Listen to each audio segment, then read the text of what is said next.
What's up, YouTube? First and foremost, shout out to all my subscribers, Alien Army. Hit those likes, drop those comments.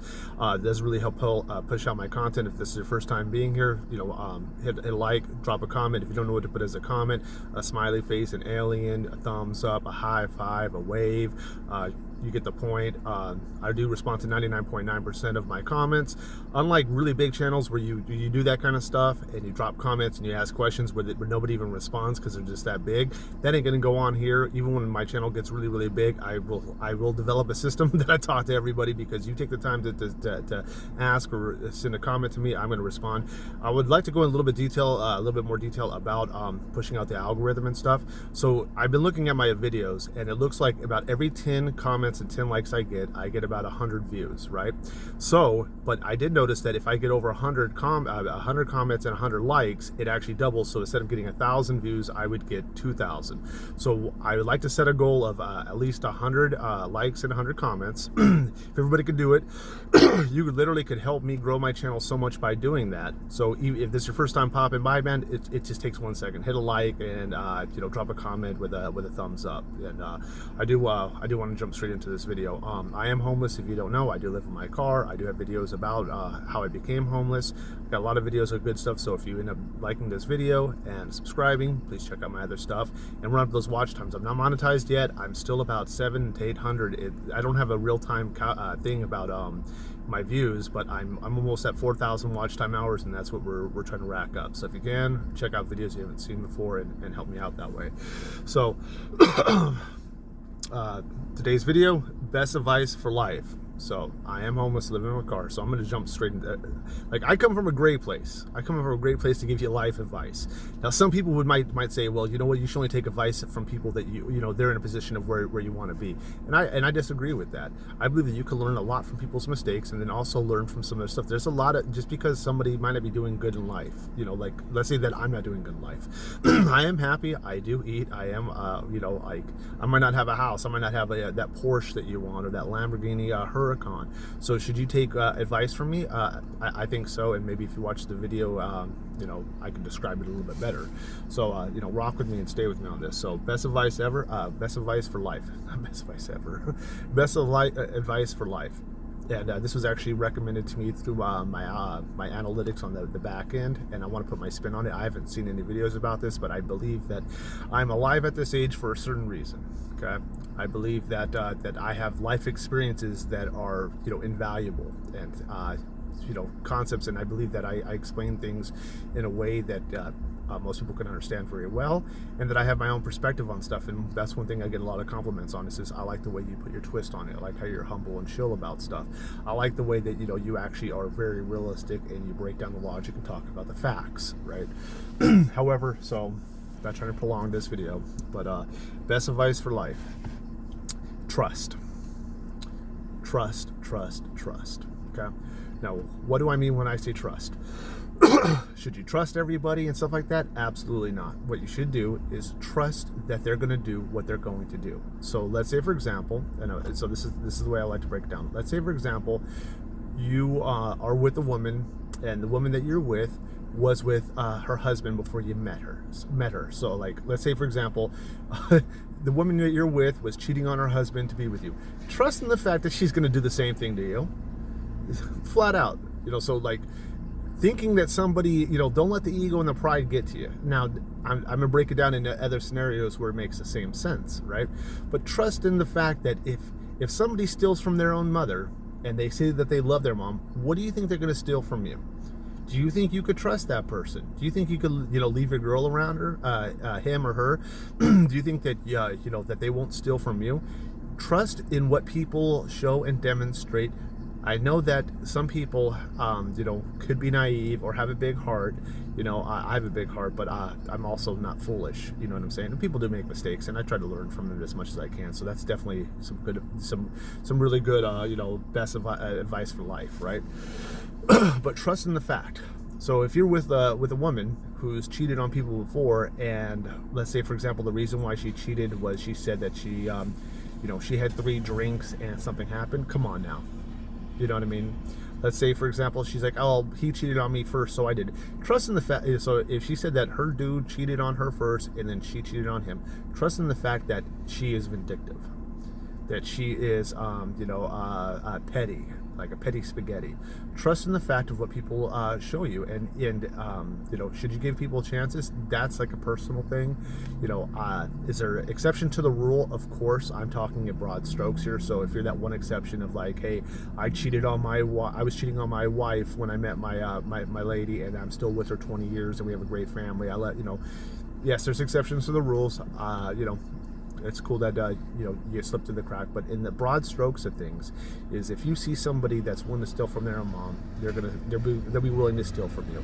If they cheated on somebody, why they were getting with you, when you guys think that you're just in a monogamous relationship, they're going to do the same thing.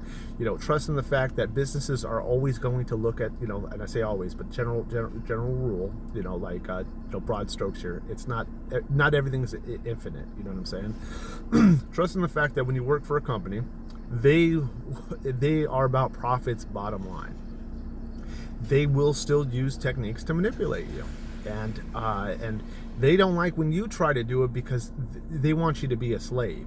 They want they're working. Like they want their profits, and that's it.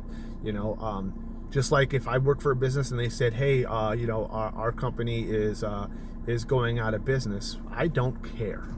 I don't care that you're making, that you're going out of business. How does it affect me? Because, you're a business, if I came in there and I told you that my mother just passed away last night, yeah, maybe out of you being polite, you'd say, I'm sorry for your loss, or, you look really bad. If I wasn't doing a good job and they knew that if my mother passed, they might send me home or something like that, say, hey, take the rest of the day off and stuff like that. But that's only because I'm not being productive. If I go in there and I'm doing more work than normal, and I said I just lost my mom, are they going to ask me to go home? Are they going to be, really go out of my way? If they do, it's just a manipulating fact. The fact of the matter is that businesses, let's say, for example, well, before I get into that, their bottom line is money, right? Like you're there to make them money, or to do something that saves them time. That's generally the rule of thumb, right? So, but when you put in that extra time, or you do that extra effort, or when somebody called in sick, they called you on your one day off, or however many days off you get, they call and they're like, hey, Jenny's the only person at the cash register right now, and so and so called off. I hate to ask you this, but can you come in? And this was going to get you extra points, or you think that you're doing a favor, and they're going to scratch your back. No, trust in the fact that they don't care. They're going to say whatever they want because they want you there, and whatnot. Me, if I wanted to make extra money, maybe I'd listen to that crap, but I wouldn't believe it. I wouldn't believe that, but nonetheless, if I wanted to make extra money, sure, I'd go in, right, and whatnot, right. But let's say that I really wanted that day off. I had a lot of stuff planned. I was in the middle of something. I would say, when did your problem become my problem on my day off? And I would like to break it down a little bit more. Like, if you're at a minimum wage job, should you be putting your best effort into everything? Who knows, right? That's a personal preference thing. But, what are the chances of you actually, like you're in a rat race, you're working paycheck to paycheck. Does it really matter? I think I saw, I know for a fact I saw a video where Boosie was talking. He's like, if you're working at McDonald's and you try to charge me an extra 25 cents for, for the jelly for the breakfast stuff. He's like, what are you getting by trying to charge me that 25 cents? It's jelly. I just, one jelly is not good enough to get on both my toast or whatever it is that he's eating at McDonald's. He's like, I want that second one. If you tell me by doing that you're in line for promotion and you're going to be doing good, then great. But why are you trying to shake us down for 25 cents on that? I can kind of see the point of view. If the only way that you can give those things is by charging it, sure. But should you be so uptight? I would, and if you were going to be that uptight, let's say it was me, I would be like, I wouldn't care. I'm not going to steal from the place or anything like that, but I wouldn't care. But let's say I had a manager that was, they counted every single jelly pack. I'd be like, I'd love to give you one. My manager takes this way too serious. counts them. I can't do that. That's what I would say. But I wouldn't be like, like if you're allowed to give out more, but their general policy is try to charge 25 more cents. You get what I'm saying? But yeah, trust. So trust in what people can do. If they're a snake, they're going to be a snake. If they're really big on gossiping, trust the fact that if you tell them a secret, that they're going to tell everybody. And what you can do in life, and this is a great strategy, is literally, okay, if I know somebody's got a big mouth, let's say that we were in I'm not even gonna. I'm using it in a good example. I'm gonna use it in two, actually. Let's say I'm in the show of Big Brother, and I love that reality show, and I actually have an audition video. So if anybody would grab that embedded code, and I don't use Twitter or X or whatever it's called. If you can take that and send that over to Big Brother, hashtag Big Brother, or hashtag but first, because I know that Big Brother uses that one. Send that over there, and I'll represent you while I'm doing Big Brother. Especially me being homeless, I can pull some tricks while I'm up in there. You know what I'm saying? And what I mean by pulling some tricks is like I will not lose the competition if I want to win, because I got something to win. I want to win more than you do. You know what I'm saying? I want that $1 million at the end, and I'm coming for it. You know what I'm saying? And that means I'm gonna get the whole house on my side, but I'm getting sidetracked a little bit. So let's say that I'm in Big Brother, and there's somebody that loves to gossip. They like any secret you say, they're gonna tell the whole house. Well, at that point, wouldn't it be a good idea for me to tell them a lie, give them some misinformation? What if I tell them, hey, don't say anything, but I heard this, and it's a misinformation act, and then that misinformation act gets spread around the whole house, and let's say the whole house is all paranoid about one particular person now, and they're not looking at you anymore. Well, now you just knew how to do it. You know how, like, if they show you that they're a snake or they're a big mouth or something like that, you either choose to deal with them or not. Trust that they're going to be who they, trust that they're going to do the same to you. You're not special. Don't let your ego and pride get ahead of you. You're not special. That's who they are. You're not going to change them, and it's not your job to change them. Can people change down the road? Of course. I'm not throwing stones here. I don't live in a glass house. I'm just like you. I put my pants on one leg at a time. So I don't think I'm, like, oh, wait a minute, when I'm giving you this advice, it doesn't apply to me. No, this is something I've lived with my whole life. You know what I'm saying? When try not to get too ahead of myself. But so in Big Brother, that's one of the things you can do. Gangs do it as well. I've seen gang documentaries, and also I grew up in the hood and everything else. They used a misinformation act on people all the time. If they know that somebody is a snitch or a confidential informant, they may talk to somebody who deals with that confidential informant or snitch, or if they know that person can't hold their water, they give them a totally different story. They take it to the cops, and why the cops are looking for one thing, the real truth is going on. It's called the streets for a reason. A great way to elaborate on that is the movie Sleepers. I'm not sure if you guys have seen it. If you haven't seen it, that's a great movie. You should definitely check it out. It's got Brad Pitt in it.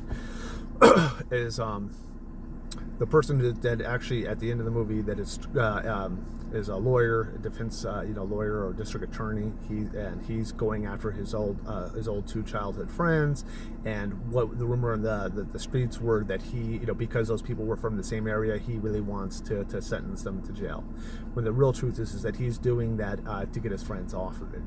The streets are talking. You know what I'm saying? And the streets are talking. They're saying this, and that word gets back to the cops and everybody else. And when they're hearing that, they're like, "Oh yeah, we want this guy. We want this." It was basically a technique of manipulation. But the way the manipulation worked was if I know you're going to do this, I'm going to do this instead. And that really comes down to best life advice, right? If I'm looking at a chessboard and I know what the pieces are, like you have labeled to me that you're a liar, this one's a cheat, and this one's a scumbag, and I know how that you're going to move, I don't have to worry about you. Like I can count on you being you. I can trust in the fact you're going to be you. So how am I going to adjust? And how, if I know how your pieces move, and I know what moves you're going to make before you even do them, how am I going to put myself in the best situation to make sure you don't snake me, you don't steal from me, you don't cheat on me, you don't do that stuff, right? So that's basically the concept with that. I think that in a nutshell is already great enough. But however, I do not want my video just be 14 minutes. That's too short. I do long form content for a reason, and I know you guys want to watch this, and this is best life advice. So, I mean, does it have to be one thing? No, it could be several things, right? I want you guys to think about what you really want in life, okay? So use this opportunity to think about what do you see your life being like? You know, let's say, for example, you're not married, okay? But you want to be married and you want to have kids. Okay, what kind of qualities does your wife have? What does your wife look like? You know, your future wife. You know, what kind of person is she? What kind of things does she enjoy? What kind of hobbies would you like your wife to be into?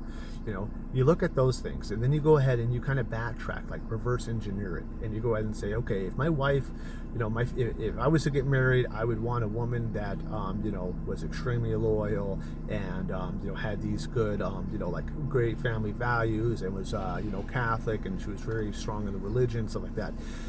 What I would like for you to do at that point is go ahead and say, okay, if those are the qualities and that's the kind of person that I want, where would a person with these qualities and what kind of person they are, where would I have the best chance of meeting somebody like that? So a lot of this stuff that goes on in the world, yeah, it can happen. You can meet that person through a wrongful text message. You can meet that person from a mutual friend. But I wanted you to have the best chance and whatnot, right? So they say that, oh, that person's lucky that he met her, or that person's lucky he got that job. Yes, there is a thing called luck, but then on top of all of that is are you putting yourself in the best position possible to receive that kind of luck? And that's where I'm going with this best piece of advice of life, or best advice for life. That's what I'm going for right now. So if you know what your future wife may have, like quality-wise, what her ethics are, or like her moral standing and things like that, her moral compass, where is the best chance for you to meet somebody like that? Now you just reverse engineer a better chance. So if you find out, wait a minute, somebody like that, that's religious, that has these stuff, I bet every Friday that they're at a fish fry. Oh, wait a minute, there's a Catholic church right down the street. So what I'm going to do is number one, fish fries down there at Catholic churches are awesome. You should definitely support that. You know what I mean? But basically go down there and increase your chances. Now, should you go in that situation thinking, that I'm here to meet somebody at any given time? No, you're just doing you. If you're doing something you already enjoy, you put yourself in a position that you can go ahead and you have a better chance of receiving that by going to the locations where they're at. And I want you to do the same thing with a job, right? If you go, I do not want to be broke, I want to be very rich, and I want to be very successful. One good way to do that is look at other rich and successful people and do it, right? Now, I may not be rich and successful. I'm I'm homeless. I live in my car. However, very strong mind, and you know what?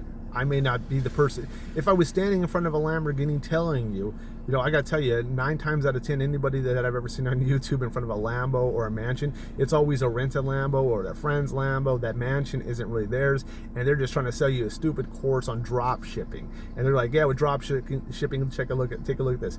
Those things can easily be faked, and it's just get you in a course so they can make money off of you. So I wouldn't trust that stuff either. I'm going to trust the fact that if something looks or sounds too good to be true, I'm gonna not do it, right? So that was my first thing, is about the trust, right? I want to go back to about jobs and stuff, right?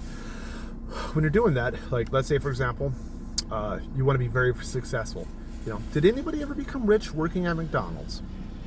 Did anybody ever become rich being a janitor? Maybe they have.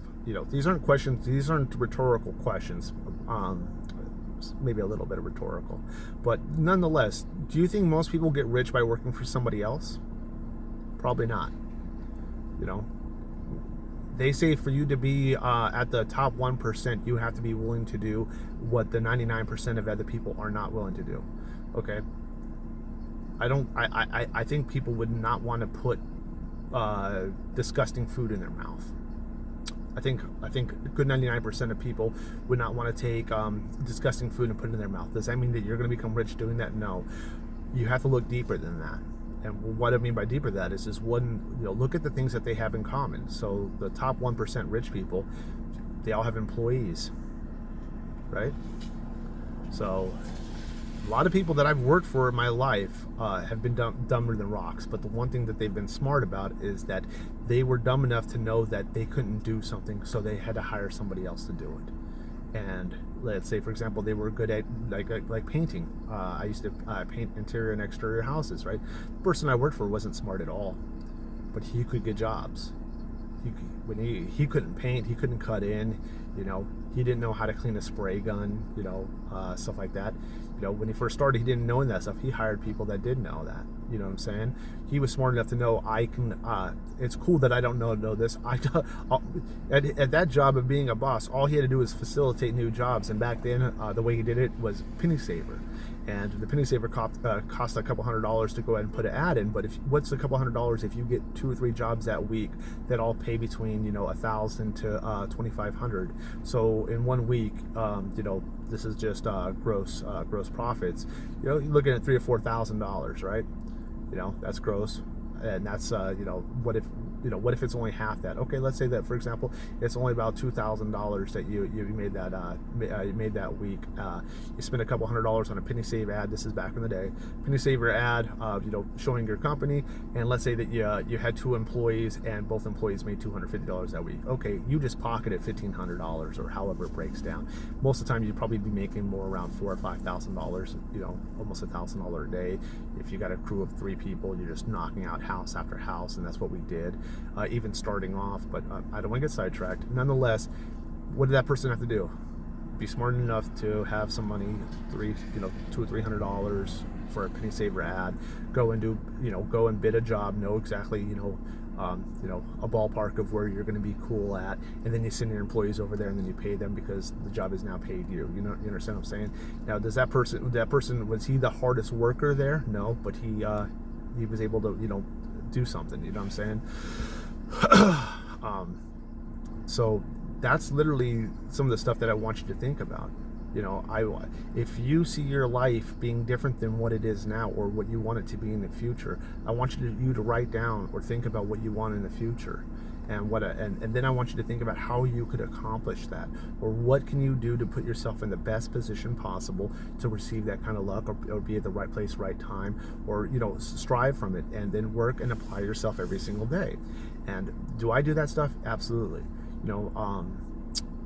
I don't want, so I'm going to talk about my future with you guys, since, hopefully you're rocking with me so long. I don't want to be in the rat race. I should take a step back and tell you something, right? The biggest problem is not that you don't have a dream or hopes in your life. The biggest problem is that you don't dream big enough, and that you can have hopes, and you just got to figure it out.